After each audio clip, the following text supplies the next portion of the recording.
Oh, today I'm going to look at the T34 85 model 1945, number 174 factory from the Ryefield Models, or RFM if you want to call it, 1/35th scale Russian T34. And now with that, I also bought an additional photo etch pack, which we should look at, which is an upgrade, and that is here. And it actually is for this particular model in question. So, and you get a kind of extra drums on it, more grills, and looks like the mud guards are photo etch as well, and some stowage. So, and get some proper straps. So that'll make it a lot much more detail, and you can put more dents and stuff into the barrels and mud guards as you see fit for your battle weary tank. Now I've actually opened the model to have a quick look because I couldn't wait, but I thought I'd share it with you anyway. So here we go.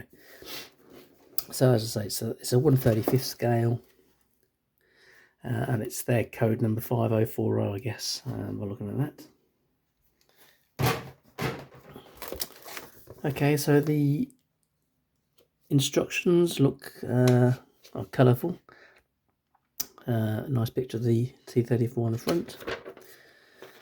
And obviously, as you expect, you get what you get in the box. Get a list, make sure they're all there.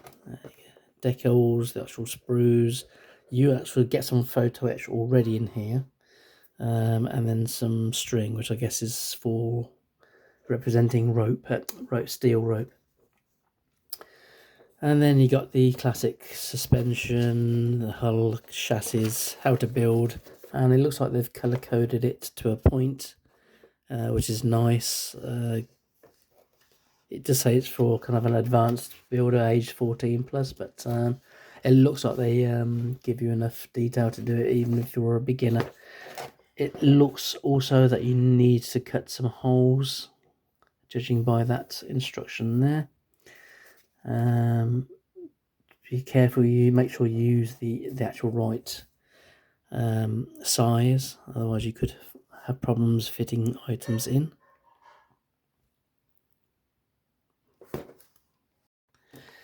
Now on this one here, it's telling you, it looks like to cut away the shape there, which I think is for the saw that they have on here. Maybe, I don't know what the reason is for that, we'll come to that a bit later. Oh, and that's why it's on number 6. It tells you that they actually put one in its place there, so that's fine. Tells you where to use the photo etch. It's a nice yellow goldy colour. And the same on the grills there. Now you've got to be careful, and I think what they've done and put it in the blue is where you're using the upgrade. Maybe there's no key of what the blue and the red means, which is a bit naughty. I can't see it anywhere on it. You thought they'd put what the blue means and what the red means and what the yellow means. Either the yellow or gold is obviously the photo etch, but I've noticed that they have got blue on it, and I thought it was just a colour code to say which bit you're working on, but I think it might be to show you where the photo etch is. Yeah, because looking at that upgrade, you do get that barrel. Interesting. Well, I wish they'd told you what the actual blue is for, but I'm guessing any skilled model or kind of average model will be able to figure it out. It's not, I don't think it's going to be rocket science. So I've actually opened one up from the cellophane. You don't want to hear all the crackle. It is that nice crisp cellophane you get. Just to show you what kind of the details you get on it. So looking at one of the hatches there, you may not be able to see. So I'll put some light, shed some light on the matter. Don't think it makes much difference, to be honest. But you can see the rough edging or the rough surface on the hatches and on the mantlets. So you'd get that kind of that rough feel to it that you would actually get on the tank itself. So you don't need to kind of do any more of your own with sandpaper or anything, or milliput. Now there's 2 mantlets on here by the looks of it, unless I'm mistaken. Now I'm not T34 Expert, but they do look very similar. I think the only difference is that one's got a seam down the middle on one, and the other one hasn't. It's got a little dot there or a little opening there. So I'll have to read that up and decide which one to use, because I assume that's an alternative. Although it does say 7 and 8, so maybe they're both used. I don't know, I thought so, but we'll have a look. And well, actually, let's go and have a look now, see what it says. So when it comes to the mantlet, which I'm guessing is going to be in the turret section, if I can find it. Now, looking at the instructions, it does show J7, but I can't see a J8. So maybe that's the an alternative, but it doesn't say use J8. So unless I'm missing a trick somewhere, maybe someone else will know that difference. Please let me know in the comments if you do, and because it'd be interesting reading. Thank you. And while we're on it, you can just see the advertising a few more colourful builds on their instruction manual.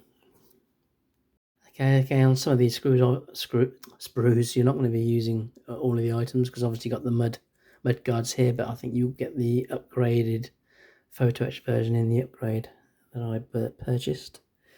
But looking at the detail, it does look quite detailed. All the nuts and bolts are where they should be. And you've even got this, you won't be able to see, but you can actually see the seam, the weld seams on there, so you won't need to use milliput or any kind of material to make that weld. So that's quite nice as well. Okay, we'll do the decals in a minute. Let's go look at the rest of the sprues. Again, it's very crispy, very nice. I do like that crisp kind of cellophane feel, that kind of brand new feel. Obviously you get the hull on the chassis, and ends, again all detailed. Nothing looks kind of overbearing. Spare tracks by the looks of it. It's the chassis. Where the suspension will go, and the wheels. Quite crisp again. Hard plastic. Now here's my bugbear, and it's not a bugbear I'm quite happy on this occasion. Now, I'm not the most expert modeler, but I do have problems with tracks all the time, whether I've used metal ones, individual tracks, and the horrible ones on the Tiger 1 at Takom. They're not say horrible as a point of view of the model itself. They were great, but you had to put the track teeth on the Tiger ones in the Takom 135th Tiger, and that was so fiddly for me. I'm not an expert, and I made a right hash of it. But on this model, it looks like you get the tracks virtually made already. So the top and the bottom parts of the tracks on the road wheels are complete already, and then all you do, I'm guessing, is use the other tracks to make up the parts around the sprockets, etc. So the curvy parts, and that should be a lot easier to do, even with my modelling skills. Obviously got the suspension, and obviously some of the road wheels, the sprockets, idler wheels, some barrels, exhaust. Yeah, all looks nice and crisp, all hard plastic. The road wheels themselves, and it looks like you've got the tyres are separate. Well, that's quite good. That's new. I haven't seen that before. So that's quite nice. Easy to paint. And then you got the turret itself. And again, you can see, well, you're not be able to see because of the camera, but you get that kind of rough feel on the turret already. You don't need to kind of sand it down or roughen it up yourself. So that's quite nice. And then moving on, might be some other items in here that I've put in from an older model. Looks like that one is. Because I did buy this kit quite a while ago. And you also get the rope, or pieces of string, which is supposed to be the steel rope, I'm guessing. You'll have to paint that. And then you get the decals for whichever tank and theatre of battle you want to put your tank into. Quite standard. They look quite thick actually, but we'll see when we try and put them on. And then without buying the upgrade Photo-etch, you do get some Photo-etch itself. And it's the standard, kind of grill as you would normally get in most tanks nowadays. And it looks like it's colour straps as well. So yeah, I mean, if you don't go for the upgrade like I did, there are some Photo-etch already. I think that's probably some stowage cable box there by the looks of it. We'll have a look at that in a minute. So that's the actual model opened, not built. Hopefully I'll do a build or finished article review and video later. Let's look at the upgraded Photo-etch now and see what we get inside that. Okay, so this is the Upgrade Solution Series, and this is for the T3485 model 1944. So it goes exactly with that 5040, but this is the 1944 model. This one on the box there, I did notice it does say 1945. Now, I don't know if they're saying it's the 1944 version because they may have a different type of barrel or something. I don't know, or it's just a genuine error. I don't know. But the weird thing is they still use number 174, so that's interesting. If somebody knows the difference, then please let me know. And then an opening up. Oops, sorry. On the back, let's do the back first. It tells you what you get in there. That's a fair bit in there.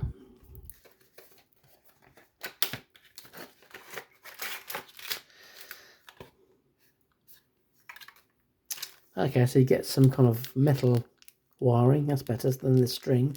So I'm hoping that replaces the string in the original box.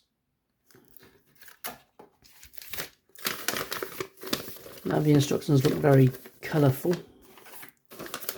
So it feels like you're getting your money's worth out of this.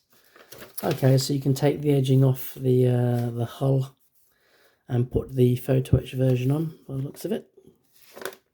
And then you can put the barrel straps on or holder on instead of the plastic one you probably get on the main model. Yeah, some of the light fittings are Photo-etched. Stowage boxes look a lot more detailed, and the straps also look more detailed.